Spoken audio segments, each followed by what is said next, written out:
কাঁপা কাঁপা হাতে খুব আলতো করে আকাশের কাঁধে হাত রাখে বৃষ্টি। স্পর্শটা এতটা হালকা যেন জোরে ধরলেই অপরাধ হবে। আকাশ একবার শুধু পাশ ফিরে তাকায়, তারপর আর কিছু না বলে বাইকটা স্টার্ট দেয়। মুহূর্তের মধ্যে দুইটা বাইক রাতের ফাঁকা শহরের রাস্তায় ছুটে চলে। বাঁধনের বাইকের পেছনে চুপচাপ হয়ে বসে আছে রূপা। এক হাতে শক্ত করে আঁকড়ে ধরে আছে বাঁধনের কাঁধ। বাতাসে তার কপালের সামনের চুলগুলো বারবার উড়ে এসে মুখে ছুঁয়ে যাচ্ছে। অজান্তেই আর চোখে বারবার হেলমেট পরা বাঁধনের দিকে তাকাচ্ছে সে। কেন জানি বুকের ভেতর অদ্ভুত এক অনুভূতি কাজ করছে। ভয়, অস্বস্তি, বিস্ময় সব কিছুর মাঝেও অচেনা এক ভয় লাগা এসে নিঃশব্দে মনটাকে ছুঁয়ে যাচ্ছে। নিজেরই অনুভূতিকে বিশ্বাস করতে পারছে না রূপা। এখনও যেন তার কাছে সব কিছু স্বপ্নের মতো লাগছে। সত্যি কি তার বিয়ে হয়ে গেছে? তাও আবার বাঁধনের সঙ্গে? ভাবলেই বুকের ভেতরটা কেঁপে উঠছে।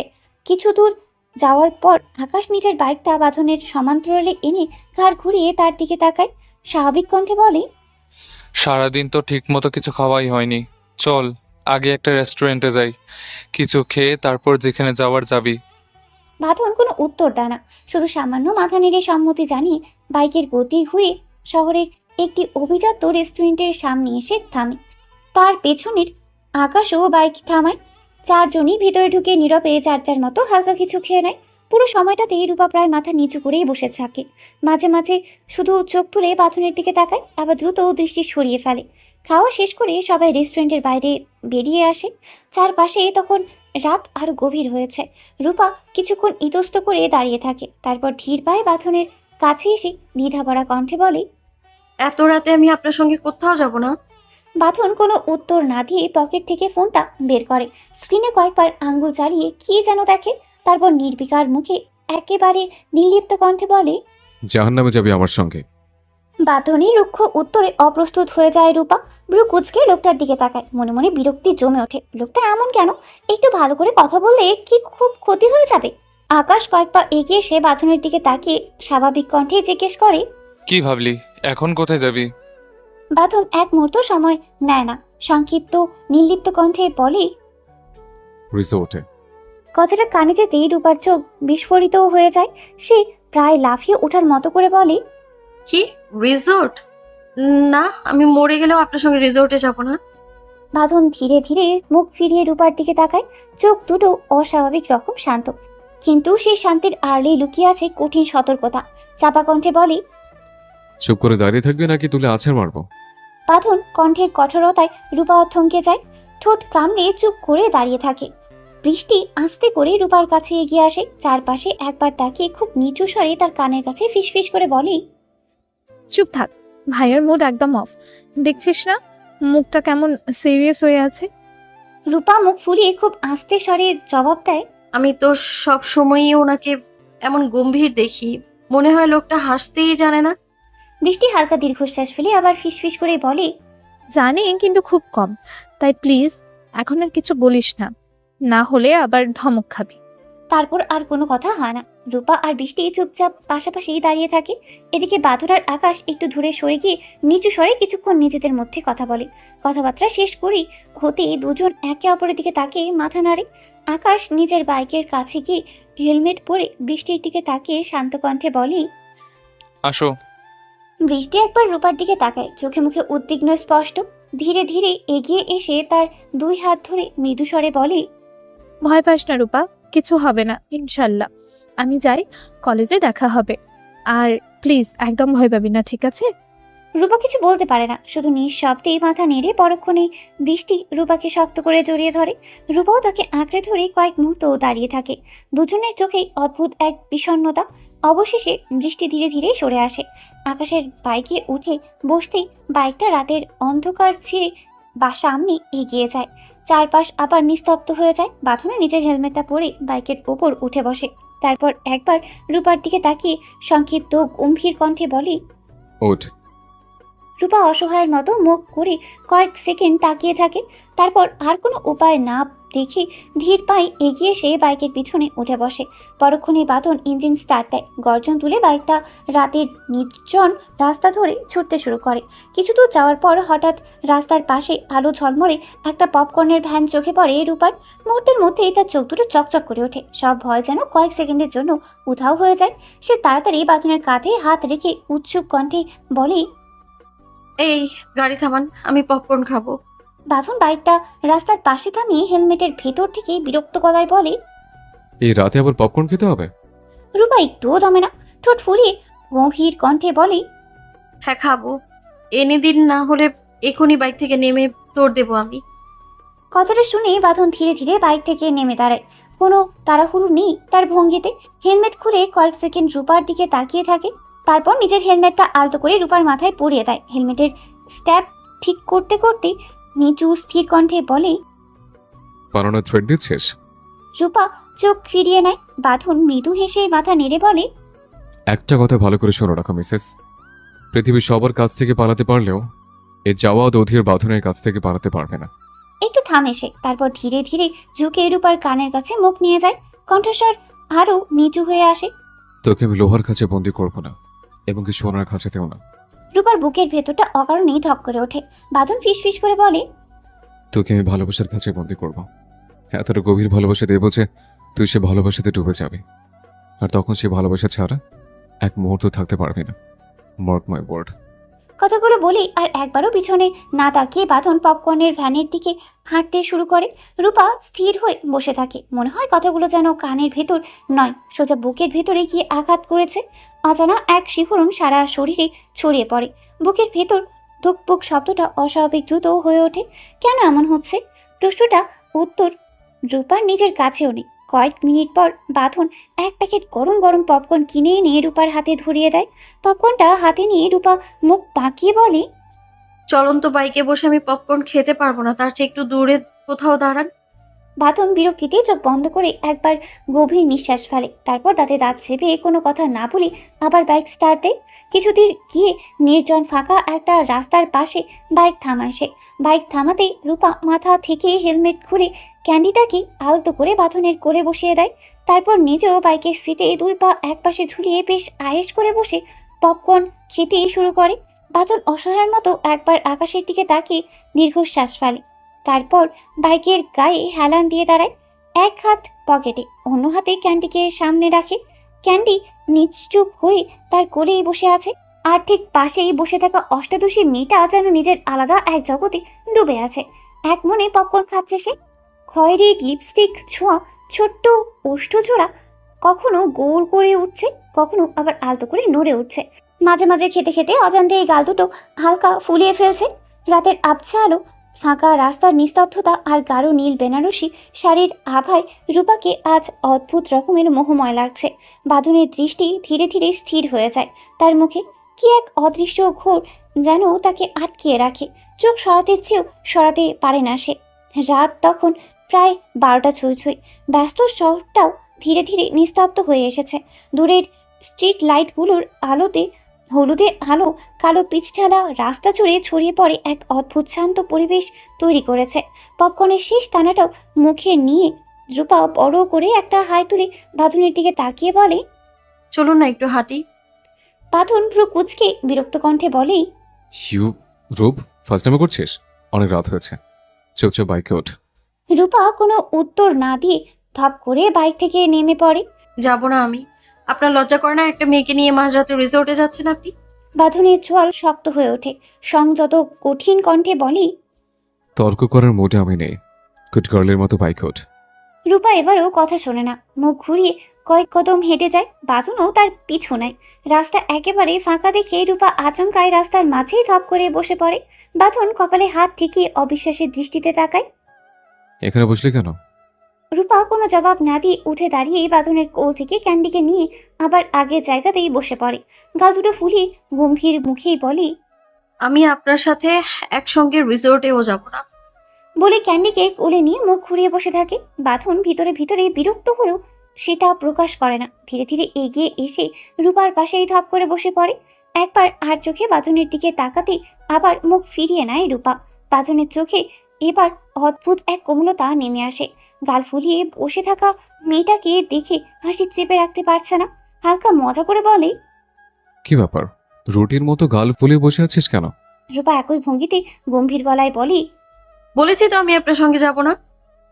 বলে রূপা ঠোঁট ফুলিয়ে মুখ ঘুরে বসে রইল। কোলে থাকা তুলতুলে ক্যান্ডির মাথায় আলতো করে হাত বুলাতে বুলাতে গম্ভীর মুখে সামনে নির্জন রাস্তাটার দিকে তাকিয়ে আছে। তার চোখে মুখে এমন এক অভিমান যেন বাঁধনের বিরুদ্ধে নীরব আন্দোলন শুরু করে দিয়েছে সে। বাঁধন একবার রূপার মুখের দিকে আরেকবার চারপাশে তাকালো। রাতের আধুনিক শহরের প্রশস্ত রাস্তাটা একেবারেই ফাঁকা। দূরের স্ট্রিট লাইটগুলোর আলো কালো পিচঢালা রাস্তার ওপর ছড়িয়ে পড়ে অপূর্ব এক পরিবেশ তৈরি করেছে। রূপার রাগী মুখ দেখে বাঁধনের ঠোঁটের কোণে দুষ্টু হাসি ফুটে উঠল। সে ধীরে ধীরে আরও একটু গা ঘেঁষে রূপার পাশে বসে পড়ল। তারপর কাঁধ সামান্য ঝুঁকিয়ে মুচকি হেসে বলল, তাহলে চল রিসোর্টে না যাই, এই রাস্তাতে শুয়ে পড়ে দেখ, আশেপাশে কেউ নেই। কথাটা বলেই বাঁধন একটু থামলো। তারপর নিচু গলায় চোখ টিপে দুষ্টুমি ভরা হাসি দিয়ে বলল, তুই যদি অনুমতি দিস তাহলে 2 জন থেকে 3 জন হওয়ার মিশনটা এখান থেকে শুরু করে, কেমন?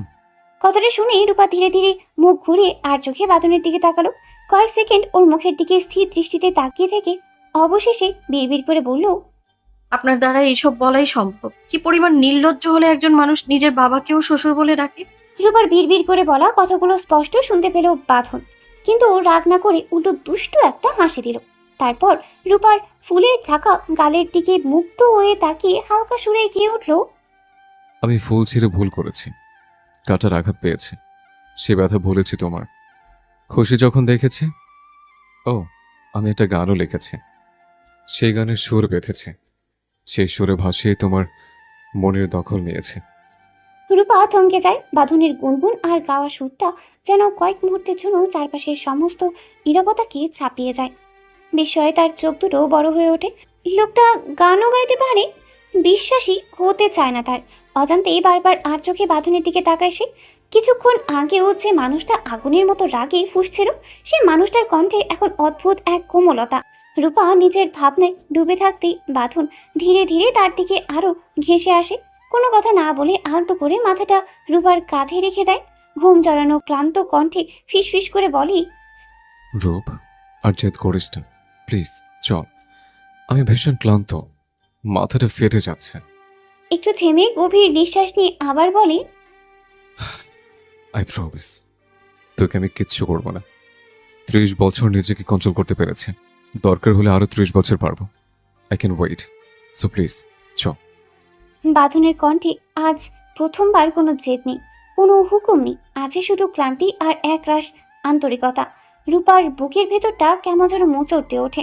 সে ধীরে ধীরে বাঁধনের দিকে তাকায়। লোকটার চোখে মুখে সত্যি ক্লান্তির ছাপ স্পষ্ট। চোখের নিচে হালকা অবসাদ, কণ্ঠেও শক্তি নেই আগের মতো। অকারণে বুকের ভেতর এক ফোঁটা মায়া জন্ম নেয় রূপার। কিছুক্ষণ চুপ করে থাকা থেকে খুব আস্তে বলে, আচ্ছা বলুন। তারপর রূপাকে নিয়ে বাঁধন বাইকটা শহরের একটা নামকরা রিসোর্টের সামনে এসে থামায়। চারপাশে তখন নিস্তব্ধতা। দূরের আলোয় রিসোর্টের বিশাল ভবনটা আরও অভিজাত দেখাচ্ছে। বাঁধন বাইক থেকে নেমে রূপার দিকে তাকিয়ে সংক্ষিপ্ত কণ্ঠে বলে, চল। রূপা চুপচাপ ক্যান্ডিকে কোলে তুলে নিয়ে তার পিছন পেছন হাঁটতে থাকে। দুজনে রিসেপশনে ঢুকতেই ডেস্কে বসে থাকা তরুণ কর্মচারী ভদ্র হাসি দিয়ে দাঁড়িয়ে যায়। জি স্যার, বলুন কিভাবে আপনাকে সাহায্য করতে পারি। বাঁধন একদম সরাসরি উত্তর দেয়। এক রাতের জন্য একটা রুম চাই। ছেলেটা পেশাদার ভঙ্গিতেই মাথা নাড়ে। শিওর স্যার, তবে রেজিস্ট্রেশনের জন্য আপনাদের বিবাহের কাগজ আর আপনার পরিচয়পত্রটা লাগবে। বাঁধনের মুখে হালকা বিরক্তির ছাপ ফুটে ওঠে। কোনো কথা না বলে পকেট থেকে সদ্য করা কাবিননামার কাগজ বের করে কাউন্টারের ওপর রাখে। তারপর নিজের পরিচয়পত্রটাও এগিয়ে দেয়। ছেলেটা প্রথমে কাবিননামার ওপর চোখ বুলিয়ে নেয়। তারপর পরিচয়পত্রটা হাতে নিয়ে হঠাৎ থমকে যায়। মুহূর্তের মধ্যে তার চোখ বিস্ময় বড় হয়ে ওঠে, হাত দুটো কেঁপে ওঠে। এই শহরের এসপি!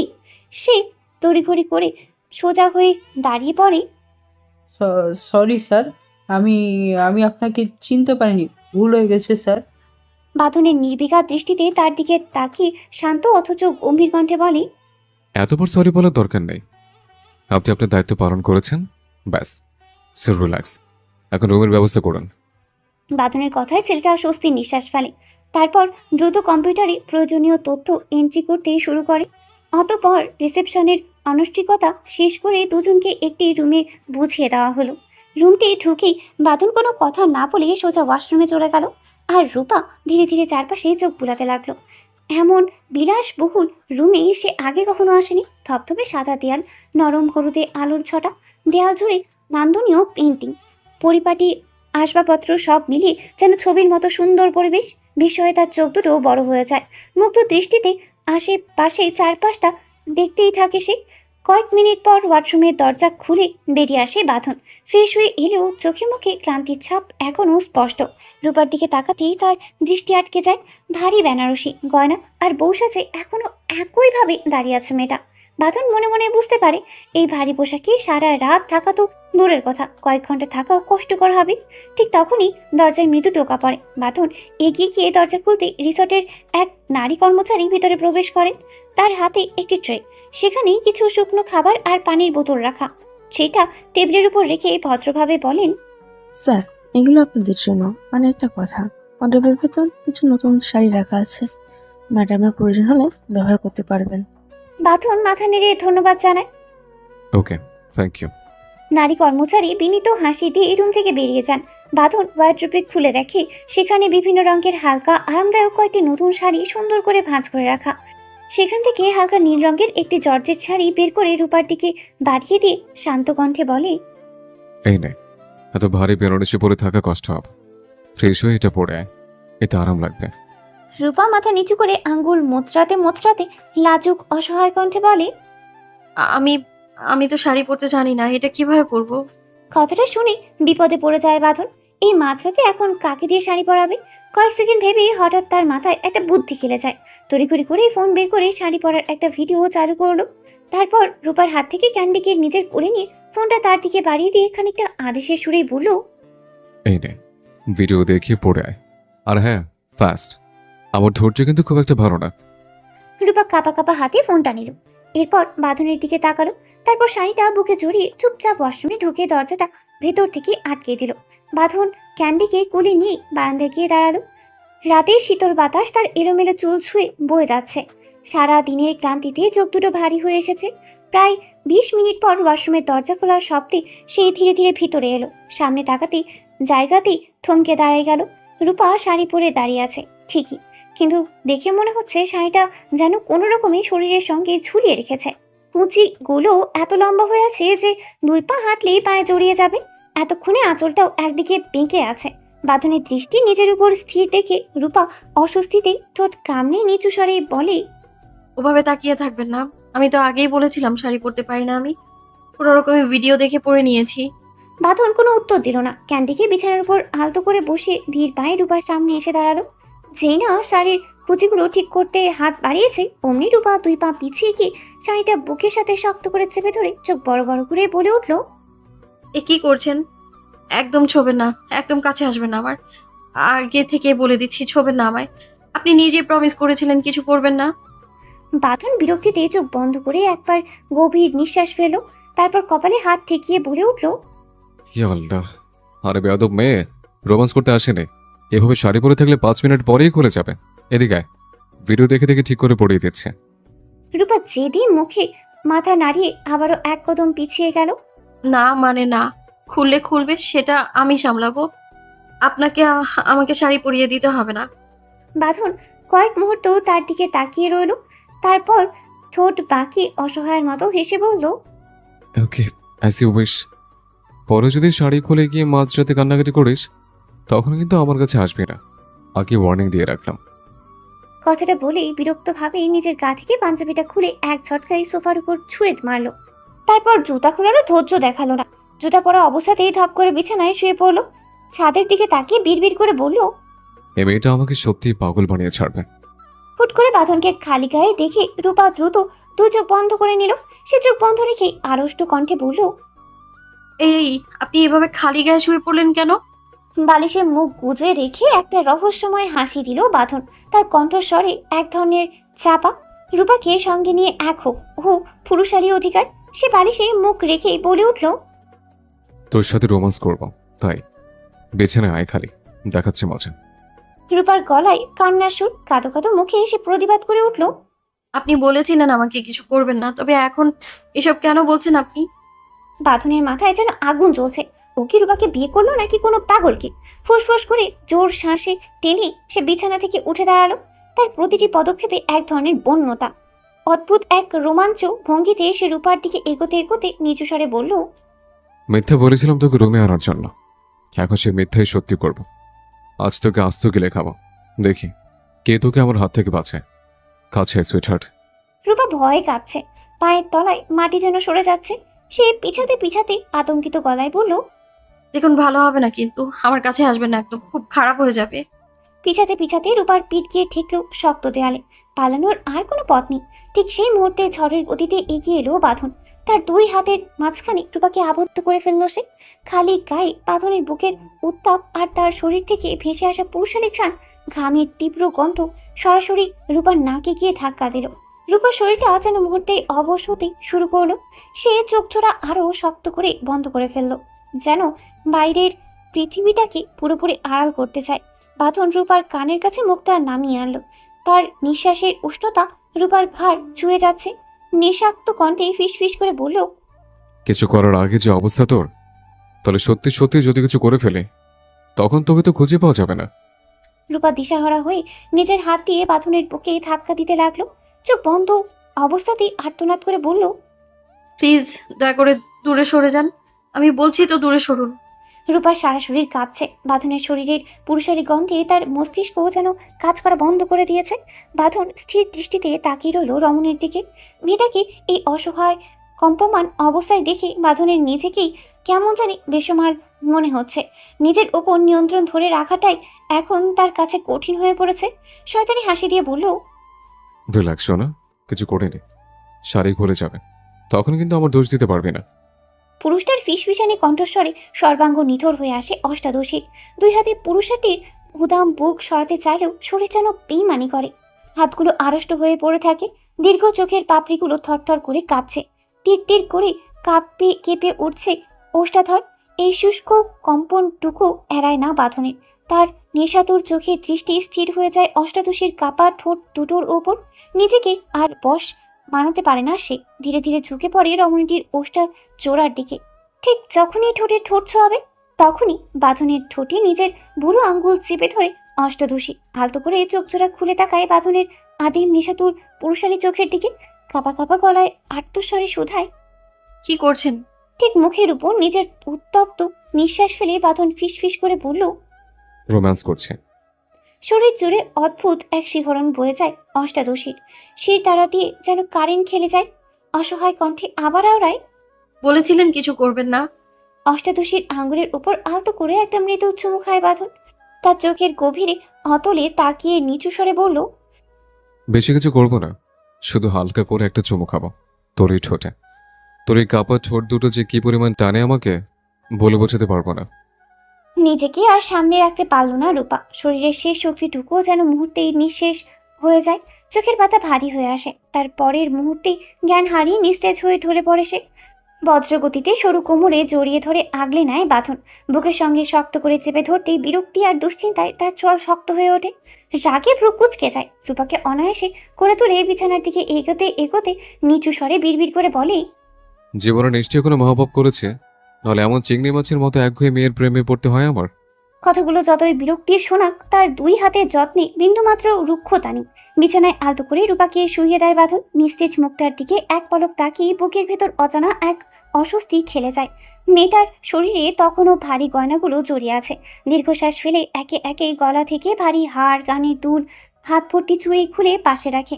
তারপর খোপায় গুজে রাখাও লাল আর সাদা গোলাপের ক্লিপগুলো খুলে দিতেই মুহূর্তে ঝর্ণার মতো নেমে আসে রূপার ঘন দীর্ঘ কালো চুল।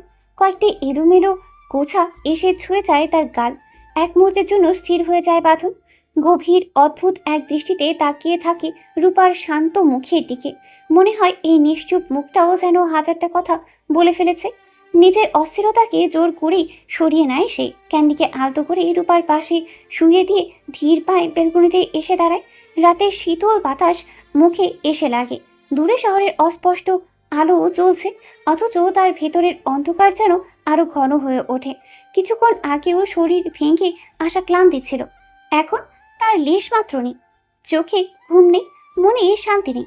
প্রায় 1 ঘন্টার মতো বেলকনিতে কাটিয়ে নিঃশব্দে রুমে ফিরে আসে বাঁধন। ভেতরে ঢুকতেই বিছানার দিকে তাকিয়ে হঠাৎ থমকে যায় সে। অজান্তেই 2 হাত পকেটে ঢুকে অপলক দৃষ্টিতে চেয়ে থাকে বিছানায় শুয়ে থাকা রমণীর দিকে। গভীর ঘুমে আচ্ছন্ন অষ্টদোষী।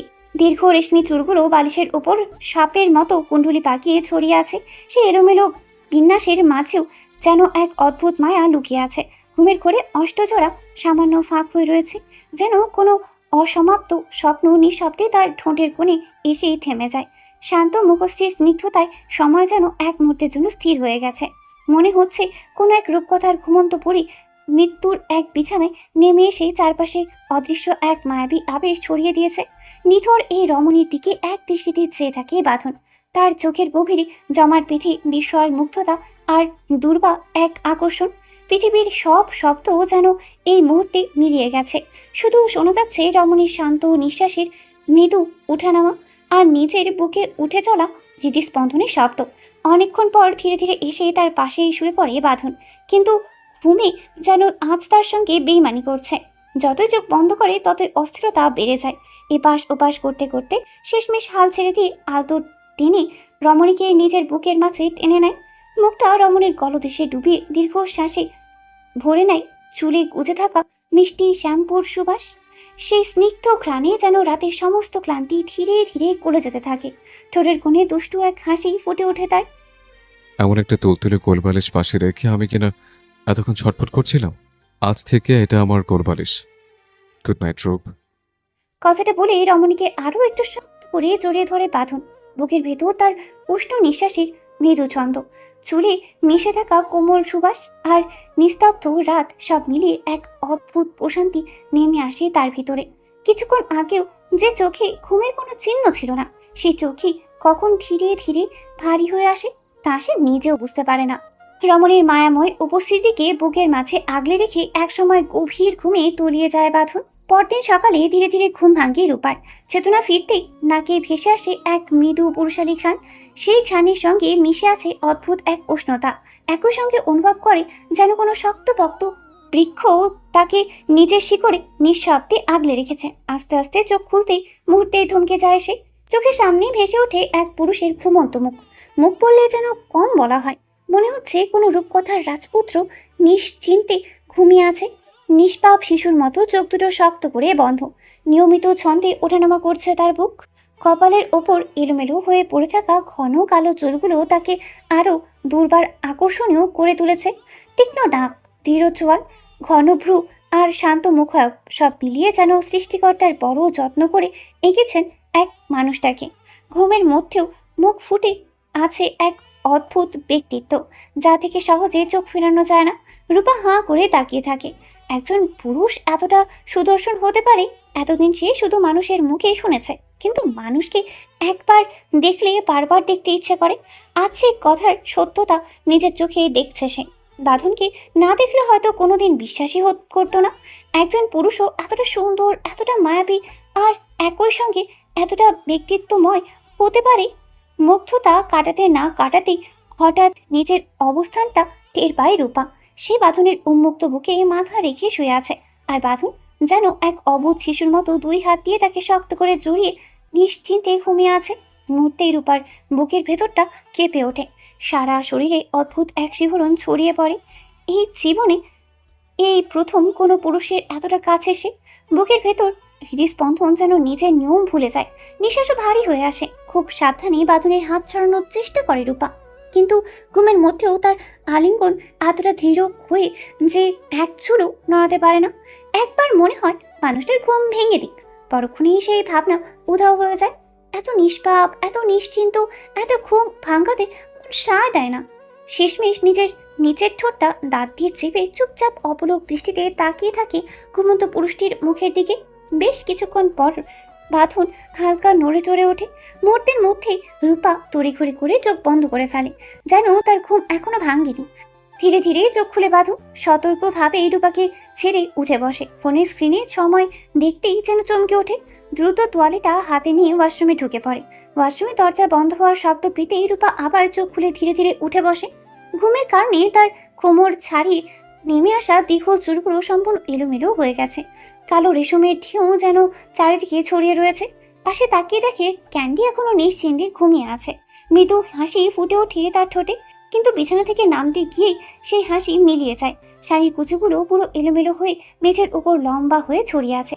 মনে হচ্ছে আর এক পা এগোলেই শাড়িটা খুলে যাবে। অসহায় মুখে চারপাশে একবার তাকিয়ে আবার নিজের শাড়ির দিকে তাকায় রূপা। উপায়ন্তর না পেয়ে মুখ ভার করে সেখানেই চুপচাপ দাঁড়িয়ে থাকে। বেশ কিছুক্ষণ পর ওয়াশরুম থেকে বেরিয়ে আসে বাঁধন। কাঁধে ঝুলছে তোয়ালে। রুমে পা রাখতেই তার চোখ পড়ে মূর্তির মতো দাঁড়িয়ে থাকা রূপার ওপর। এক মুহূর্তের জন্য থমকে যায় বাঁধন। মেয়েটাকে দেখে তার মনে হয় এ যেন রূপা নয়, ঘুম ভাঙ্গা কোনো অদ্ভুত মায়াবিনী দাঁড়িয়ে আছে তার সামনে। শাড়ির কুচিগুলো আগের চেয়েও লম্বা হয়ে মেঝেতে ছড়িয়ে পড়েছে। কোমর ছাপিয়ে নেমে আসা লম্বা কালো চুলগুলো একেবারে এলোমেলো হয়ে পিঠ, কাঁধ আর মুখের চারপাশে ছড়িয়ে আছে। কিছু চুল এসে হাঁটু পর্যন্ত গড়িয়ে পড়েছে। ঘুম ভাঙ্গা এই অগোছালো অবস্থা দেখে মনে হচ্ছে কোনো শেওড়া গাছের পেতনি হঠাৎ মানুষের রূপ ধরে সামনে দাঁড়িয়ে আছে। দৃশ্যটা দেখে ঠোঁট কামড়ে হাসি আটকে রাখার চেষ্টা করলো বাঁধন, কিন্তু শেষ পর্যন্ত হালকা হেসেই ফেলল সে। বাঁধনের হাসির শব্দ কানে যেতেই অস্বস্তিতে পড়ে যায় রূপা। আর চোখে একবার তাকাতেই চোখ আটকে যায় বাঁধনের দিকে। ফ্রেশ হয়ে আসা বাঁধনের উন্মুক্ত শরীর, প্রশস্ত কাঁধ আর দৃঢ় পুরুষালী ব্যক্তিত্বের মুহূর্তেই অপ্রস্তুত হয়ে পড়ে রূপা। এক ঝলক তাকিয়ে তাড়াতাড়ি চোখ নামিয়ে নেয় সে। লজ্জায় গাল দুটো উষ্ণ হয়ে ওঠে। মাথা নিচু করে চুপচাপ দাঁড়িয়ে থাকে রূপা। বাঁধন ধীরে ধীরে তার সামনে এসে দুই হাত পকেটে ঢুকিয়ে দাঁড়ায়। কিছুক্ষণ নীরবে তাকিয়ে থেকে গম্ভীর কণ্ঠে বলে, কি হয়েছে? এইভাবে মূর্তির মতো দাঁড়িয়ে আছিস কেন? রূপা মাথা নিচু রেখে আস্তে করে বলে, আমি বাড়ি যাব। বাঁধন এক মুহূর্ত দেরি না করে শান্ত গলায় বলে। ইম্পসিবল। রূপা এবার মাথা তুলে অবাক চোখে তাকায়। কেন?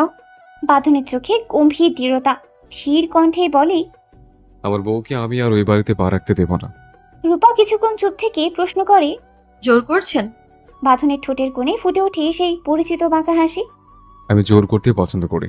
I like it. আবারও মাথা নিচু করে ফেলে রূপা। কিছুক্ষণ ঠোঁট কামড়ে চুপ করে থেকে সাহস সঞ্চয় করে বলে, দেখুন, আমাকে বাড়ি যেতেই হবে। আমার কোনো জামা কাপড় সঙ্গে নেই, বই খাতাও সব ওই বাড়িতেই। আমি এখন না গেলে পড়াশোনাটা করব কি করে আমি? আর প্লিজ আপনি একটু বাইরে যান। আপনাকে এভাবে খালি গায়ে দেখে আমার খুব লজ্জা লাগছে। কথাটা বলেই ধীরে একটা দীর্ঘশ্বাস ফেলে বাঁধন। টেবিলের ওপর রাখা ফোনটা হাতে তুলে নিয়ে স্ক্রিনে চোখ রাখে। কয়েক সেকেন্ড নীরব থেকে নির্বিকার ভঙ্গিতেই বলে, বই খাতে টাইম মতো চলে আসবে। আরেকটু থামে একই স্বাভাবিক ভঙ্গিতে যোগ করে, ড্রেস নিয়ে টেনশন করিস না, এটা আমি কিনে দেবো। ফোনটা লক করে এবার সরাসরি রূপার দিকে তাকায় বাঁধন। চোখের দৃষ্টি মুহূর্তেই কঠিন হয়ে ওঠে। আর একটা কথা, ওই বাড়ির একটা জিনিসের ছোঁয়া আমি আমার বইয়ের গায়ে লাগতে দেবো না। That's final. কথাগুলো শুনে আর কিছু বলার সাহস পায় না রূপা। শুধু মাথা নিচু করে দাঁড়িয়ে থাকে। আর চোখে একবার তাকিয়ে আবার ফোনটা পকেটে ঢুকিয়ে ফেলে বাঁধন। দাঁড়িয়ে থেকে টাইম ওয়েস্ট করিস না, ফ্রেশ হয়ে আয়, বের হবো। রূপা কিছুক্ষণ ইতস্ত করে তারপর শাড়ির কুচির দিকে তাকিয়ে খুব আস্তে করে বলে, শাড়ি খুলে যাবে। ভ্রু কুচকে তাকায় বাঁধন। হোয়াট? লজ্জায় কান পর্যন্ত লাল হয়ে যায় রূপার। শাড়ির আঁচলটা মুঠোয় চেপে ধরে নিচু স্বরে বলে, শাড়ি পরে হাঁটতে পারছি না, মনে হচ্ছে একটু হাঁটলেই খুলে যাবে। এক পায়ে এগোতেও ভয় লাগছে আমার। কয়েক মুহূর্ত চুপচাপ তাকিয়ে থাকে বাঁধন। তারপর ঠোঁটের কোণে ধীরে ধীরে ফুটে ওঠে দুষ্টু এক হাসি। সিরিয়াসলি? তাহলে একটু হাঁট দেখি, শারীর কনফিডেন্স বেশি নাকি তোর? লজ্জায় কান পর্যন্ত লাল হয়ে যায় রূপা। দাঁতে ঠোঁট চেপে ক্ষীণ রাগে বলে, আপনি আমার অসভ্য কেন? কথায় কথায় শুধু অসভ্যতাই করেন। রূপার দিকে ধীরে ধীরে এগিয়ে আসে বাঁধন। ঠোঁটের কোণে হালকা বাঁকা হাসি ফুটে ওঠে। নিচু নির্লিপ্ত স্বরে বলে, নো, আমি এখন অসভ্য হইনি। যা দেখেছিস এটা ট্রেলার। ফুল ভার্সন দেখলে তোর মতো চিংড়ি মাছকে খুঁজেই পাওয়া যাবে না। একটু ঝুঁকে রূপার চোখের দিকে তাকিয়ে আবার বলে, এই বয়সে নিজের বউকে হারাতে চায় না, সে নিজের সেফটির জন্যই কন্ট্রোল করে চলছে। কথা শেষ হতেই আবার আর এক সেকেন্ডও সময় দেয় না বাঁধন। এক ঝটকায় রূপাকে পাজা কোলে করে তুলে নেয়। হঠাৎ ভারসাম্য হারিয়ে ছোট্ট একটা চিৎকার বেরিয়ে আসে রূপার মুখ থেকে। ভয়ে আর অপ্রস্তুত হয়ে স্বতঃস্ফূর্তভাবে দুই হাত তুলে জড়িয়ে ধরে বাঁধনের উন্মুক্ত ঘাড়। চোখ দুটো শক্ত করে বন্ধ করে তড়িঘড়ি করে বলে, এই কি করছেন? আমায় কোলে কেন নিলেন? রূপাকে নিয়ে ওয়াশরুমের দিকে হাঁটতে হাঁটতে নির্বিকার ভঙ্গিতে জবাব দেয় বাঁধন। তোকে ছাদ থেকে ফেলে দেব, তাই। রজনী রহমানের মাথাটা যেন কাজ করাই বন্ধ করে দিয়েছে। চোখের সামনে মুহূর্তের মধ্যে ভেঙে চুরমার হয়ে যাচ্ছে বহু বছরের সাজানো সব পরিকল্পনা। যে মেয়েটাকে নিজের স্বার্থে ব্যবহার করার জন্য এতদিন ধরে আগলে রেখেছিলেন, সে রূপাকে বিয়ে করে নিয়ে চলে গেছে বাঁধন। বিষয়টা এখনো বিশ্বাস করতে পারছেন না তিনি। বুকের ভেতর অস্থিরতা ক্রমশ বাড়তেই থাকে। নিজের রুম জুড়ে পাগলের মতো পায়চারি করছেন রজনী রহমান। হাতে ধরা ফোনটার স্ক্রিনে বারবার চোখ বুলিয়ে নিচ্ছেন, অপেক্ষা করছেন একটা ফোন কলের। অবশেষে ফোনটা কেঁপে ওঠে। রিং বাজতেই তড়িঘড়ি করে কল রিসিভ করে কানে তোলেন রজনী রহমান। ওপাশ থেকে ভেসে আসে বিরক্ত গলা। কি হয়েছে? এতবার ফোন দিয়েছো কেন? কোনো ঝামেলা নাকি? ক্লান্তভাবে কপাল চেপে ধরে ভারী গলায় বললেন রজনী রহমান। ঝামেলা না, সর্বনাশ হয়ে গেছে।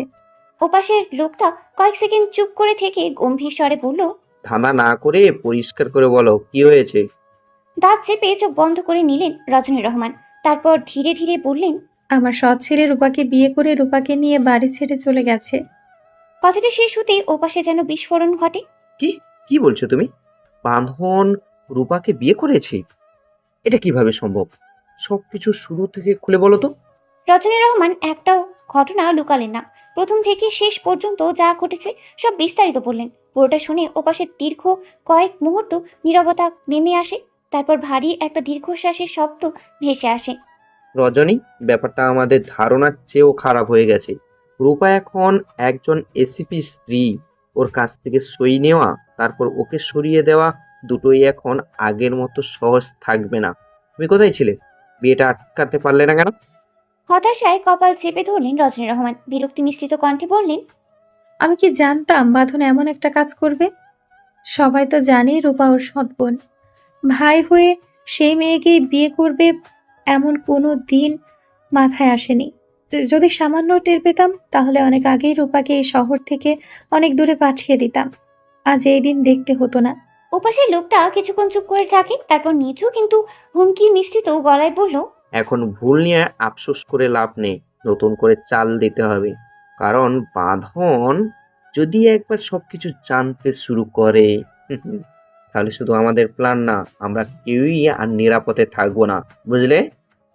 রজনী রহমান কপালে হাত বুলিয়ে দীর্ঘশ্বাস ফেললেন। চোখে মুখে স্পষ্ট অসহায়ত্ব। বহু বছরের সাজানো হিসেব যেন মুহূর্তের মধ্যেই ভেঙে চুরমার হয়ে গেছে। কয়েক সেকেন্ড নীরব থেকে অবশেষে ধীর কণ্ঠে বললেন, তো এখন কি করব? ওপাশ থেকেও কিছুক্ষণ কোনো শব্দ এলো না। মনে হচ্ছে লোকটাও নতুন করে সব কিছুর হিসাব করছে। তারপর ঠান্ডা ভারী কণ্ঠে বললেন পুরুষটি, আপাতত চুপ থাকো, এখনই কিছু করা যাবে না। তাড়াহুড়ো করলে উল্টো সবকিছু নষ্ট হয়ে যাবে।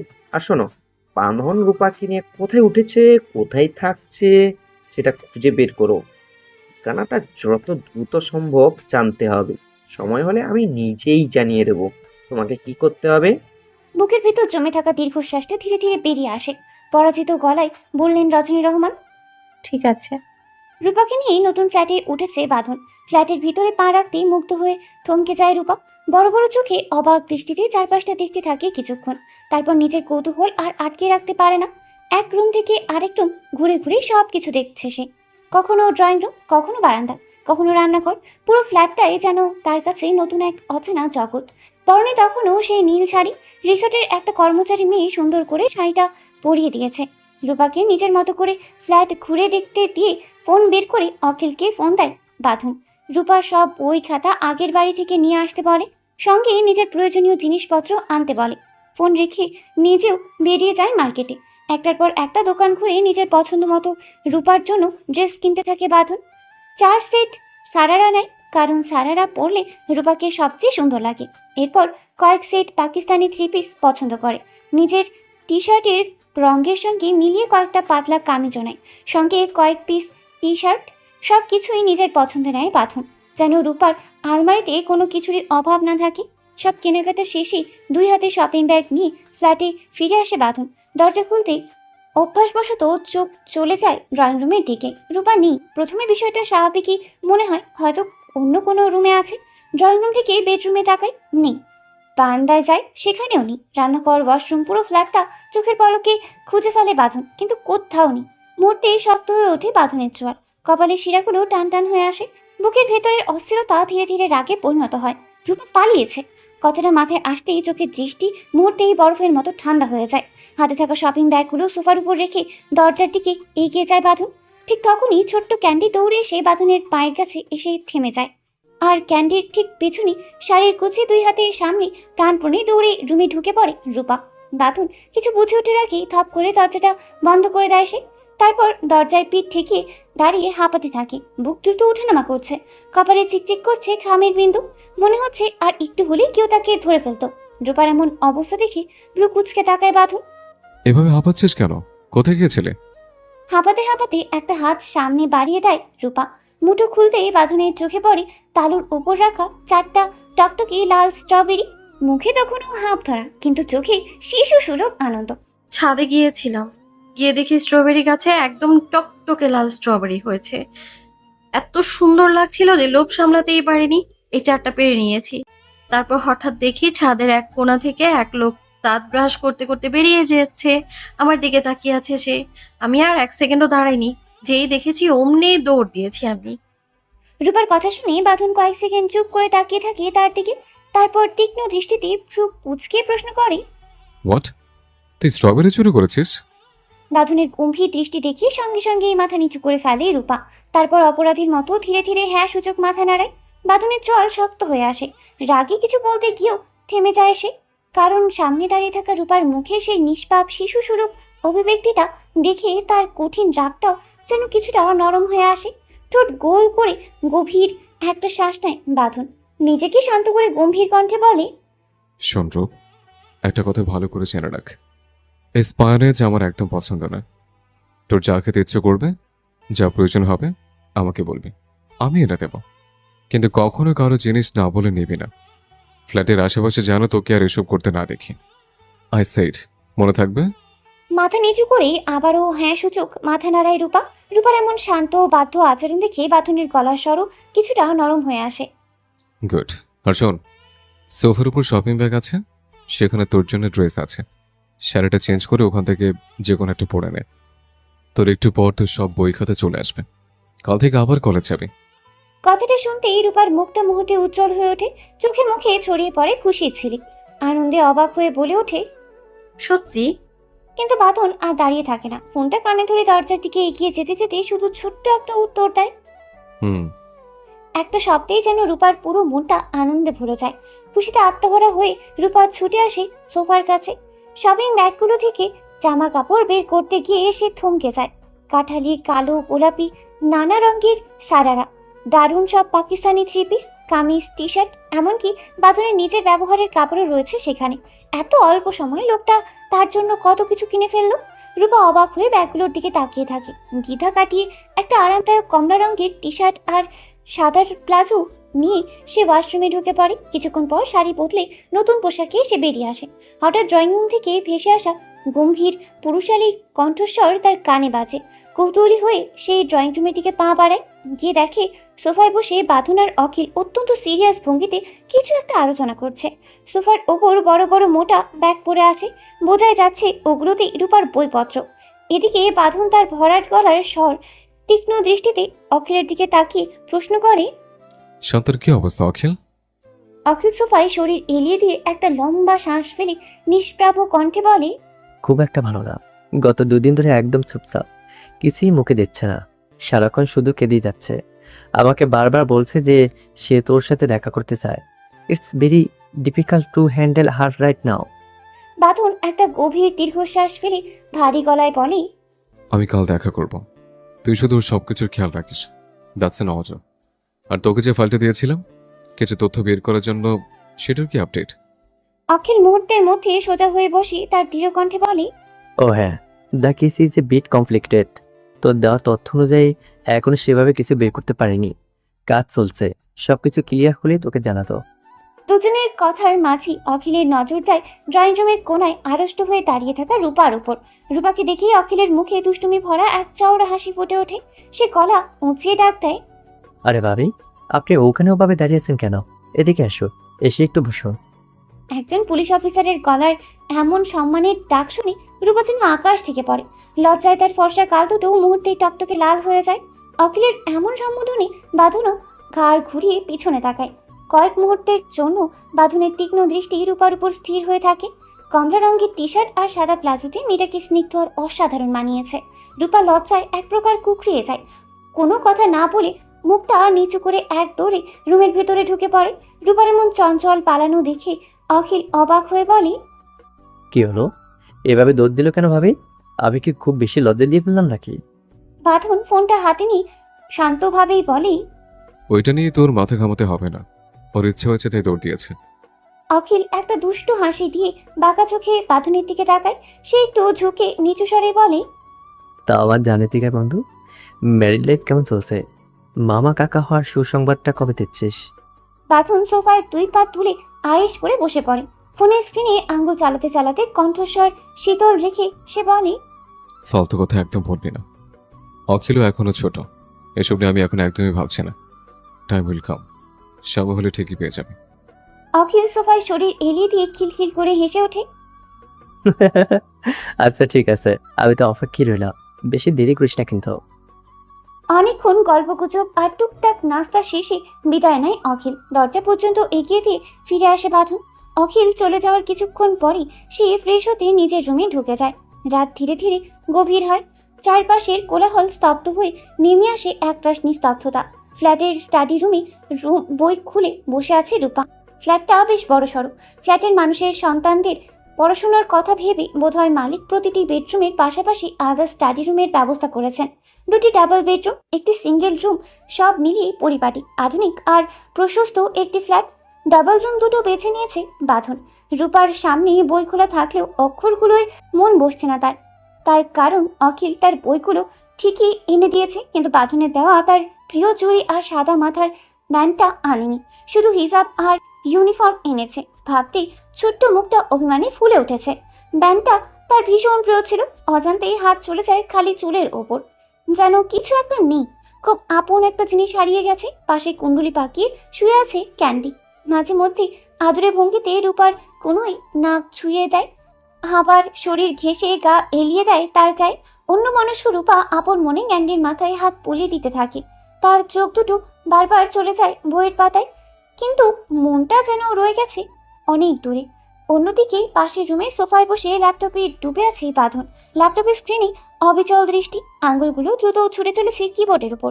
মাঝে মধ্যে কোনো তথ্য দেখে ভ্রু কুঁচকে উঠছে, আবার পরক্ষণে কয়েকটি ফাইল করে গভীর মনোযোগে সেগুলো খুঁটিয়ে দেখতেই শুরু করছে। ফ্রেশ হয়ে সে পরে নিয়েছে কমলা রঙের একটি টি শার্ট আর সাদা ট্রাউজার। সরল পোশাকেও তার ব্যক্তিত্বের দৃঢ়তা এতটুকু ম্লান হয়নি, বরং শান্ত ও সংযত উপস্থিতিটাই তাকে আলাদা করে চোখে পড়ার মতো করে তুলেছে। অনেকক্ষণ ল্যাপটপের উজ্জ্বল স্ক্রিনের দিকে তাকিয়ে থেকে চোখে মুখে ক্লান্তির ছাপ নিয়ে ঘড়ির দিকে তাকায় বাঁধন। সময় শেষ, কিন্তু তার কাজের রেশ যেন কাটছে না। ঠিক সেই মুহূর্তে ফ্ল্যাটের নিস্তব্ধতা ছিঁড়ে কলিং বেলটা বেজে ওঠে। সম্ভবত ডেলিভারি ম্যান এসেছে, কারণ সে খাবার অর্ডার করেছিল। একটা অস্থির নিঃশ্বাস ফেলে গাল ফুলিয়ে সে ল্যাপটপটা ঝপ করে বন্ধ করে দিল। উঠে দাঁড়িয়ে ধীর ভারী পায়ে হেঁটে গিয়ে দরজা খুলো। ডেলিভারি বয় খাবারের প্যাকেটটা বাড়িয়ে দিয়ে নিচু স্বরে বলে, স্যার, আপনার অর্ডারটা। বাঁধন বিল মিটিয়ে প্যাকেটটা হাতে নিয়ে ভিতরে ফিরে আসে। ড্রয়িং রুমের ব্যাগটা রেখে সে পা বাড়ায় স্টাডি রুমের দিকে। রুমের ভেতর মৃদু আলোয় এক অদ্ভুত নিস্তব্ধতা। রুমে ঢুকতেই বাঁধনের চোখ আটকে যায় টেবিলের উপর পড়ে থাকা রূপার দিকে। রূপা মাথাটা টেবিলের উপর গুজে পড়ে আছে। হাতে ধরা কলম দিয়ে খাতার সাদা পাতায় একটার পর একটা দাগ টেনে হিজিবিজি কাটছে। তার গাল দুটো এমনভাবে ফুলে আছে যেন অভিমান আর রাগে ফেটে পড়বে কোনো বেলুনের মতো। বাঁধন দরজার ফ্রেম ঘেঁষে দাঁড়িয়ে রইল। অন্ধকার আর আলোর লুকোচুরিতে এই অষ্টাদশীর মানিয়ে নেওয়া অবয়বটার দিকে সে অপলক্ষীন চেয়ে রইল। তারপর মুখমুড়ি গলায় বলে উঠল, কি হয়েছে? এভাবে পরের টেবিলটাকে যুদ্ধক্ষেত্র বানিয়ে গাল ফুলে বসে আছিস কেন? বাঁধনের কণ্ঠে সে পরিচিত ভারী সুরটা রূপার কানে পৌঁছাতেই সে চমকে ওঠে। চট করে ঘাড় ঘুরিয়ে দরজার দিকে তাকাতেই তার চোখের মনি স্থির হয়ে গেল। বাঁধনের পরনেও তার মতোই কমলা রঙের টি শার্ট আর সাদা ট্রাউজার, হুবহু একই রঙের ম্যাচিং। ফর্সা শরীরের উপর এই উজ্জ্বল রঙের প্রলেপ বাঁধনের পৌরুষকে এক ধরনের তীব্র এবং বিপজ্জনক রূপ দিয়েছে। রূপার হৃৎপিণ্ডটা যেন মুহূর্তের জন্য বুক ছিঁড়ে বেরিয়ে আসতে চাইল। বাঁধনের এই অমোঘ আকর্ষণের জালে সে পুরোপুরি ধরা পড়ে গেছে। অষ্টাদশীর এই ঘোর লাগা নিবিড় চাহনি দেখে বাঁধনের ঠোঁটের কোণে ফুটে উঠল এক অদম্য বাসনার বাঁকা হাসি। সে ধীরে ধীরে রূপার দিকে এগিয়ে এলো, ফিসফিস করে বলে, আমি জানি আমি দেখতে সুন্দর, তাহলে এইভাবে তাকিয়ে থাকবে? চোখ নামা। তোর এই কামুক চোখের দৃষ্টি একদম সুবিধার না। এমন বাজে দৃষ্টিতে আমার দিকে তাকাবে না তুই। বাঁধনের কথায় ঘোর কাটে রূপার। মুহূর্তের মধ্যে গাল দুটো আরো ফুলিয়ে ফেলে, জেদে চোখ বন্ধ করে নিল সে। এত বড় অপমান! লোকটার দিকে আর তাকাবেই না সে। রূপার এমন শিশু স্বরূপ কাণ্ড দেখে বাঁধন নিজের ঠোঁট কামড়ে হাসি থামানোর চেষ্টা করলো। মেয়েটা কি আসলে পাগলি নাকি? সে শান্ত পায় রূপার পাশের চেয়ারটা টেনে বসে পড়ল। ক্যান্ডিকে কোলে তুলে নিয়ে তার নরম লোমে হাত বুলাতে বুলাতে নিচু স্বরে বলে, এমন বেরোনোর মতো গাল না ফুলিয়ে বল, কি হয়েছে?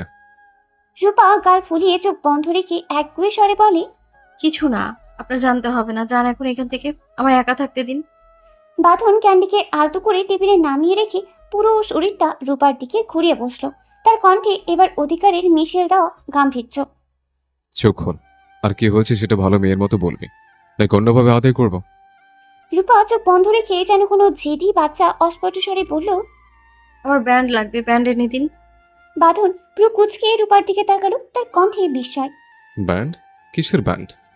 রূপা এবার চোখ না খুলে হাতটা বাতাসে ছুড়ে দিয়ে বলল, আমার ব্যান্ড, আপনি যেটা দিয়েছিলেন, আমার ওই ব্যান্ড আর চুড়িগুলো চাই। বাঁধন একটা দীর্ঘশ্বাস ফেলে সহজভাবে বলল, ও আচ্ছা, এই ব্যাপার। কাল আমি নতুন করে কিনে দেবো। এখন চল, অনেক রাত হয়েছে, খেয়ে নেবি। রূপা সাথে সাথে মাথা ঝাঁকিয়ে চিৎকার করে উঠল, আহা, আমি নতুন কিছু বুঝি না, আমার ওই ব্যান্ড আর ওই চুড়িগুলোই লাগবে। কথা আর বাড়ালো না বাঁধন। এক মুহূর্ত স্তব্ধ হয়ে থেকে একটা গভীর লম্বা শ্বাস টেনে বলে, ওকে ফাইন, আমি কালই সবকিছু তোর সামনে হাজির করব। মুহূর্তের মধ্যে রূপার চোখ খুলে যায়। খুশিতে চকচক করে ওঠে তার চোখ জোড়া। সে উত্তেজিত হয়ে বলে, পাক্কা? বাঁধন একটা বাঁকা হাসি দিয়ে বলে, পাক্কা, এখন চল। রূপা এক জায়গায় দাঁড়িয়ে থেকে আদরে আবদার দিয়ে বলে, ওকে এখন কোলে নিন। বাঁধন সোজা হয়ে দাঁড়িয়ে ভ্রু নাচিয়ে বলে, হোয়াট? রূপা জেদের সাথে ঘাড় নেড়ে বলে, হামিন, কোলে নিয়ে যেতে হবে। বাঁধন একটু বিরক্ত হওয়ার ভান করে বলে, পা নেই তোর? হেঁটে যাওয়ার ক্ষমতা নেই? রূপা কৌতূহলী চাহনিতে বলে, আছে, কিন্তু আমি আপনার কোল ছাড়া ডাইনিং এ যাব না। বাঁধন এবার একটু কড়া সুরে বলে। অতিরিক্ত বাচ্চামি হয়ে যাচ্ছে রূপা। রূপা আগের চেয়েও বেশি জেদি ভঙ্গিতে বলে, আরো হবে, এখন না নিলে আমি খেতে যাব না বলে দিলাম। বাঁধনের চোয়াল শক্ত হয়ে আসে। সে ধমকে সুরে বলে, এই জেদ আমার একদম পছন্দ না। I don't like it. একদম বাচ্চামি না করে সোজা হেঁটে চল। রূপা উল্টো দিকে মুখ ফিরিয়ে নিয়ে কঠোর গলায় বলে, আমি আপনার কোল ছাড়া যাব না, মানে যাব না। আপনার খিদে লেগেছে, আপনি গিয়ে খেয়ে নিন, আমি যাব না। রূপার এই আকস্মিক আদরের জেদ আর অদ্ভুত বাচ্চামি স্বভাবটা ঠিক বুঝে উঠতে পারছে না বাঁধন। মেয়েটা হুট করে কখন এমন জেদি আর বায়না ধরা হয়ে উঠল তা বাঁধনের মস্তিষ্কের অগোচর। কিছুক্ষণ সে রূপার দিকে নীরব নিষ্পলক দৃষ্টিতে তাকিয়ে রইল। তারপর একটা গভীর ভারী শ্বাস ফেলে ধীরে বলে, ওকে, কোলে নিয়ে যাচ্ছে। বলেই রূপাকে পাজাগুলো করে তুলতে গেলে রূপা ছিটকে পিছিয়ে গিয়ে বলে, এই কি করছেন? বাঁধনের চোয়াল শক্ত হয়ে উঠল। তার ধৈর্যের বাঁধ যেন মুহূর্তেই চুরমার হয়ে গেল। রূপার দিকে জ্বলন্ত চোখে তাকিয়ে সে গর্জে ওঠে, থাপ্পড় দেবো একটা। চোখে দেখতে পাস না যে কোলে নিয়েছিলাম? রূপা মুখ বাঁকিয়ে জবাব দেয়। তো ওইভাবে কেন? বাঁধন বিরক্তির আতিশয্যে ভ্রু কুচকিয়ে বলে, তো কিভাবে নেব? আমার মাথার উপর চাপিয়ে দিয়ে হাঁটবো? রূপা এবার রহস্যময় দুষ্টুমি হাসি হেসে বলে। আপনি ওইদিকে ফিরে দাঁড়ান, আমি বলছি। আর কোনো কথা না বলে বাঁধন রাগে ফুঁসতে ফুঁসতে রূপার দিকে পিঠ দিয়ে উল্টো ঘুরে দাঁড়ায়। ঠিক সেই সুযোগটাই নিল রূপা। বিদ্যুৎ গতিতে সে সামনে এগিয়ে গিয়ে পেছন থেকে বাঁধনের শক্ত পেশিবহুল গলা জড়িয়ে ধরে পিকি ব্যাগ হাঁক করে তার পিঠের ওপর উঠে বসল। হঠাৎ রূপার হোজনে বাঁধন সামনের দিকে সামান্য নুয়ে পড়ল। পরক্ষণেই বাঁধন তার গলাস্বর ছড়িয়ে বিস্ময় আর রাগের সংমিশ্রণে চিৎকার করে ওঠে, Hey, how dare you! বাঁধনের রাগী সুরের ধমক রূপার কানে যেন ঝিরঝিরে বাতাস হয়ে এলো। তাতে তার বিন্দু মাত্র ভয় নেই। উল্টো সে বাঁধনের গলাটা আরো শক্ত করে জড়িয়ে ধরল। নিজে দুই পা দিয়ে বাঁধনের শক্ত পেশিবহুল কোমরটা এমনভাবে পেঁচিয়ে নিল যেন তারা দুজন একটি অঙ্গে পরিণত হয়েছে। এরপর বাঁধনের কানের কাছে মুখটা নিয়ে গিয়ে উষ্ণ নিঃশ্বাস ছেড়ে ফিসফিস করে বলে, আপনি কেমন হাসবেন বলুন তো? বউয়ের সামান্য একটু ভারী এভাবে হেলে পড়ছেন? পুরোটা জীবন এই বউটাকে পিঠে নিয়ে সামলাবেন কি করে মিস্টার বাঁধন রহমান? বাঁধন রাগে গজগজ করলেও রূপার ঠোঁটের ছোঁয়া আর তার দুষ্টু কণ্ঠস্বরের মাদকতায় বাঁধনের ঠোঁটের কোণে একটা বাঁকা বিপজ্জনক শয়তানি হাসি ফুটে উঠল। রূপা যে তাকে জেনে শুনে উত্ত্যক্ত করছে তা বুঝতে বাঁধনের এক মুহূর্ত দেরি হলো না। সে ধীর স্থিরভাবেই সোজা হয়ে দাঁড়িয়ে নিজের হাতের বাঁধন আরও মজবুত করল। রূপার পা দুটো টেনে নিজের কোমরের সাথে এমনভাবে আটকে নিল যেন সে কোথাও পালাতেই না পারে। ড্রয়িং রুমের দিকে পা বাড়াতে বাড়াতে লাগামহীন কণ্ঠে বলে, এই সামান্য ভার তো তুচ্ছ। এই ভার নিয়ে আমি নির্দ্বিধায় পুরো পৃথিবী ঘুরে দেখাতে পারবো, কিন্তু তুই পারবি তোমার পাগলামি আর আমার পাহাড় সমান ভার সামলাতে? বাঁধনের কথার গভীরতা রূপার কচি মাথায় সেভাবে ঢুকলো না। বাঁধনের কাঁধে থুতনি ঠেকিয়ে সে কৌতূহলিক স্বরে বলে, মানে কি বলছেন এসব? বাঁধন একটা দীর্ঘশ্বাস ফেলে নির্বিকার কণ্ঠে বলে, মানে তোর মাথা, তোর এই ছোট্ট মাথার ঘিলুতে এসব ঢুকবে না। বেশি বুদ্ধি খরচ না করে একদম চুপচাপ থাক। রূপা আর কথা বাড়ায় না, কিন্তু মনের ভেতর তখন দুষ্টু বুদ্ধির কার সাজে। সে মনে মনে মিষ্টি হেসে বলে, আপনি কি মনে করেছেন আমি আপনাকে পেয়ে খুশি না? আরে পৃথিবীর কোনো মেয়ে আপনার মতো সুদর্শন এমন পুরুষকে জীবনসঙ্গী হিসেবে পেয়ে খুশি না হয়ে থাকতে পারে বলুন তো? আমি তো ইচ্ছে করেই হালকা ন্যাকামো করছিলাম যাতে আপনি বুঝতে পারেন যে আমি আপনাকে পেয়ে কতটা খুশি। যাই হোক, সবশেষে এটাই বলি, স্বামী যদি হয় আপনার মতো ড্যাশিং বয়, তাহলে আমি রূপা সমাজ কেন পুরো পৃথিবী ছাড়তে রাজি। এখন থেকে দেখবেন এই রূপা আসলে কি। জ্বালিয়ে যদি আপনাকে না মেরেছি তাহলে আমিও আপনার মিসেস রূপা না। খাবার টেবিলে এসে বাঁধন নিজের হাতে রূপাকে খাইয়ে দেয়। রূপাও কোনো বাক্য ব্যয় না করে যেন এক শান্ত বাথরুমে সবটুকু খাবার মুখ বুঝে খেয়ে নেয়। খাওয়া দাওয়া শেষে ক্লান্তি নিয়ে রূপা ঘুমানোর জন্য রুমের দিকে পা বাড়ায়। ঠিক তখনই বাঁধনের গভীর শীতল কণ্ঠস্বর নিস্তব্ধতা ছেড়ে ভেসে আসে। কোথায় যাচ্ছিস? রূপা থমকে দাঁড়িয়ে মুহূর্তেই ঘুরে দাঁড়ায়, চোখে মুখে স্পষ্ট বিস্ময় নিয়ে বলে, কেন ঘুমাতে? বাঁধন ধীর ভারী পায়ে তার সামনে এসে দাঁড়ায়। তারপর বাম দিকে একটা রুমের দিকে আঙ্গুল উঁচিয়ে অমক স্বরে বলে, ভুল দিকে যাচ্ছিস, তোর রুম ওইদিকে। বাঁধনের নির্দেশিত দিকে তাকাতে রূপার হৃৎপিণ্ডটা যেন এক মুহূর্তের জন্য থেমে গেল। সে ইতস্ত করে অবিশ্বাসের স্বরে বলে, কিন্তু আপনি তো এই রুমে যাননি, আপনি তো ডান দিকের রুমে ঢুকলেন। বাঁধন বাঁকা চোখে তার দিকে তাকিয়ে উদাসীনভাবে বলে, কারণ আমি ডান দিকে রুমে ঘুমাবো আর তুই বাম দিকেরটাতে। রূপা মুহূর্তের জন্য পাথর হয়ে দাঁড়িয়ে রইল। তার মানে তারা আলাদা রুমে থাকবে? রূপার চোখের পাতায় জল চিকচিক করে ওঠে, কম্পিত কণ্ঠে এসে বলে, আমরা আলাদা থাকবো? বাঁধন তার শান্ত কিন্তু গভীর তীক্ষ্ণ দৃষ্টি রূপার ওপর স্থির করে। তার চোখের ভাষা তখন কঠোর, কোনো তর্কের অবকাশ সেখানে নেই। খুব ছোট করে যেন কোনো অমোঘ আদেশ জারি করছে। সে বলে, এখন ভালো মেয়ের মতো চুপচাপ রুমে গিয়ে ঘুমা, আমার যেন দ্বিতীয়বার কোনো প্রশ্ন শুনতে না হয়। মাথা নিচু করে রূপা সেখানেই দাঁড়িয়ে রইল। নড়াচড়া করার শক্তি যেন হারিয়ে ফেলেছে সে। বাঁধন ভ্রু কুঁচকে তীক্ষ্ণ দৃষ্টিতে তাকিয়ে ধমক দিয়ে বলে, কি বলেছিস শুনতে পাসনি? বাঁধনের সেই গম্ভীর ধমকের শব্দে রূপা ভয় কেঁপে ওঠে। তড়িঘড়ি করে ফ্লোর থেকে ক্যান্ডিকে কোলে তুলে নিয়ে সে এক দৌড়ে রুম থেকে ঢুকেই ধরাস করে দরজাটা বন্ধ করে দেয়। বাঁধন কিছুক্ষণ নিঃশব্দে সেই বন্ধ দরজার দিকে তাকিয়ে রইল। তার বুক ছিঁড়ে বেরিয়ে এলো এক দীর্ঘশ্বাস। সে এখনই রূপার সাথে এক বিছানায় থাকতে চায় না। 30 বছরের টকবকে যুবক সে। একটা যৌবনবতী নারীকে পাশে নিয়ে সারা রাত নিজেকে নিয়ন্ত্রণ করা এ এক অগ্নি পরীক্ষা। এই নিজেকে সামলানোর লড়াই সে নিজেই হয়তো পাগল হয়ে যাবে। তাই ঝুঁকি না নিয়ে আলাদা রুমের ব্যবস্থা করেছে সে। বাঁধন পকেট থেকে ফোনটা বের করে স্ক্রিনে আঙ্গুল চালাতে চালাতে ধীর পায়ে নিজের রুমের দিকে চলে গেল। অন্যদিকে রূপার চোখের পাতায় ঘুমের ছিটে ফোটাও নি। নরম বিছানায় এপাশ ওপাশ করতে করতে সে অস্থির হয়ে উঠেছে। কি এক পুরুষ, এক রাতে তার সব ঘুম হারাম করে দিয়েছে। বারবার ইচ্ছে হচ্ছে দৌড়ে গিয়ে বাঁধনের রুমে ঢুকে পড়ার, কিন্তু বাঁধনের কঠোর চাহনি আর ধমকের কথা মনে পড়তে এক অজানা ভয় তাকে চাপটে ধরেছে। এভাবে অনেকক্ষণ কেটে গেল, তবুও ঘুমের দেখা নেই। রাত যতই গভীর হতে লাগলো, রুমের নিস্তব্ধতা যেন রূপার বুকের ভেতর ভয়ের কাঁটা হয়ে বিঁধতে লাগলো। নতুন পরিবেশ, অচেনা এই রুমটা যেন তাকে গিলে খেতে চাইছে। তার মনে হচ্ছে অন্ধকারের আড়াল থেকে কোনো অশরীরী ছায়া তাকে পলকহীন চেয়ে দেখছে। অবশেষে ভয় আর না পেরে ক্যান্ডিকে বুকের কাছে টেনে নিয়ে সে বিছানা থেকে উঠে দাঁড়ালো। বিড়ালের মতো টিপ টিপ পায়ে নিঃশব্দে এগিয়ে গেল দরজার দিকে। লকের শব্দ না করে সাবধানে দরজা খুলো, তারপর নিঃশ্বাস বন্ধ করে বাঁধনের রুমের সামনে এসে দাঁড়ালো। রুমের দরজাটা সামান্য ভেজানো, ভিতর থেকে ডিম লাইটের ম্লান আলো চুইয়ে বেরিয়ে আসছে। কাপা বুকে দরজার ফাঁক দিয়ে উঁকি দিল রূপা। দেখলো বাঁধন বিছানায় চিত হয়ে শুয়ে গভীর মনোযোগে ফোনের স্ক্রিনে আঙ্গুল চালাচ্ছে। তার মুখে কোনো অভিব্যক্তি নেই, এক অদ্ভুত গাম্ভীর্য লিপ্টে আছে তাতে। লোকটা তাহলে এখনো ঘুমায়নি? রূপা অসহায়ের মতো দরজার বাইরের অন্ধকার চত্বরে দাঁড়িয়ে রইল। বাঁধনের সেই গম্ভীর অবয়বের দিকে তাকিয়ে একটা শব্দ করারও সাহসও যেন তার তলপেটে তলা পাকিয়ে গেল। বেশ কিছুক্ষণ ওভাবেই কাটলো। হঠাৎ বাঁধন ফোনটা বিছানার পাশে রাখতেই রূপা বিদ্যুৎ গতিতে দেয়ালের আড়ালে নিজেকে লুকিয়ে ফেলল। ভয়ে তার বুকের হৃদস্পন্দন বেড়ে গেছে। ঘন ঘন শ্বাস নিচ্ছে সে। ক্যান্ডিকে বুকের সাথে আরও জোরে চেপে ধরল, যেন ওটাই এখন তার একমাত্র আশ্রয়। কয়েক মুহূর্ত বাদে সে আবার অতি সাবধানে উকি দিল। দেখলো বাঁধন এখন পাশ ফিরে উল্টো দিকে শুয়ে আছে, অর্থাৎ লোকটা এতক্ষণে গভীর ঘুমে তলিয়ে গেছে। রূপা আর দেরি করলো না, বিড়ালের মতো নিঃশব্দে পা টিপে টিপে বাঁধনের রুমে এসে ঢুকলো।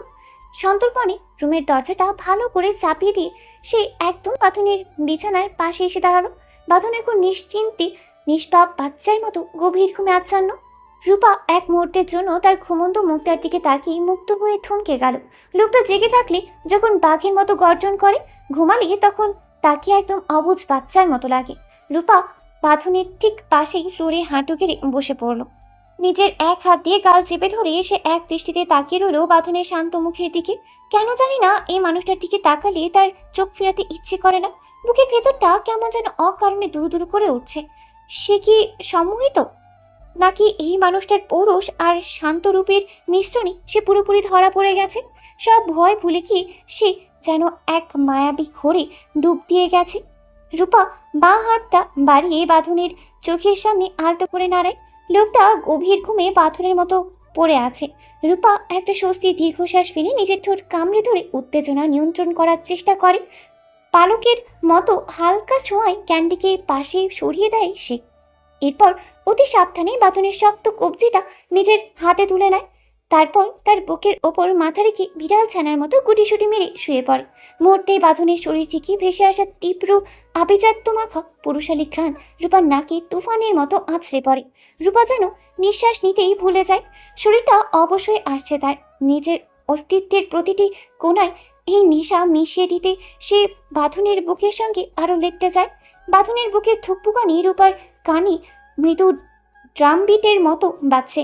সেই হৃদস্পন্দনের ছন্দ শুনতে শুনতে সে নেশাতুর শ্বাসগুলো তার বুকের ভাঁজে আটকে ফেলে ফিস